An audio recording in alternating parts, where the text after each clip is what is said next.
लेकिन लेकिन ये सही नहीं है बाबा साईं। आबिद मेरा मेहमान है और फिर ये तरीका अच्छा नहीं बाबा साईं। बात अच्छे या बुरे की नहीं है पुत्र, ये तो रिलेटिव बात है। जब तुम किसी की ज्यादती का ज्यादती से जवाब दो तो वो ज्यादती ज्यादती नहीं रहती, वक्त का तकाजा बन जाता है।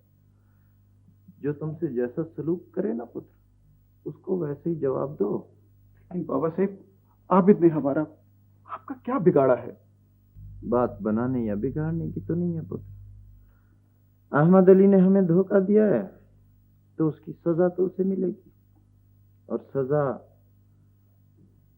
सजा में तकलीफ तो होती है ना पुत्र।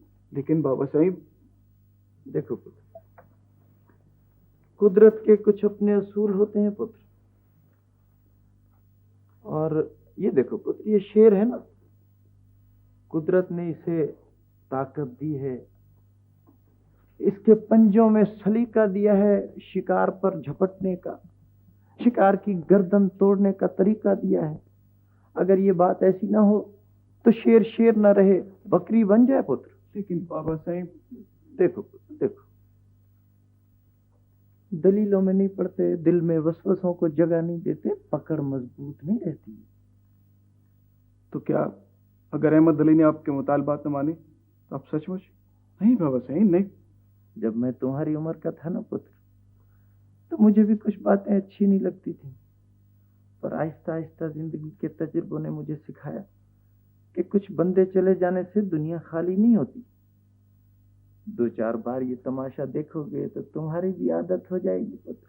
अगर बाबा साहब, इंसानी जिंदगी तो क्या खास बात है पुत्र इंसानी जिंदगी में? इंसानी जिंदगी, ये तुम शिकार पर जाते हो ना, तो मुर्गाबियां तीतर बटेर मार कर लाते हो, जब तो जंगल खाली तो नहीं हो जाता, उनकी जगह कुछ और जानवर पैदा हो जाते।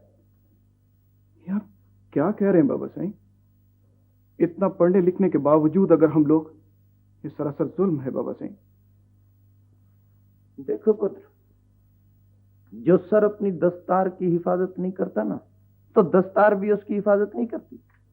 अहमद अली को अगर अपने बेटे की जिंदगी अजीज नहीं है तो तुम क्यों मरे जाते हो? You mind your own business, इसे मुझ पर छोड़ दो ना। लेकिन आबिद क्या सोचेगा हमारे बारे में बाबा? क्या सोचेगा? जो सोचता है उसे सोचने दो, उसके सोचने से हमारे सालन का नमक तो तेज नहीं हो जाता पुत्र, सोचने दो।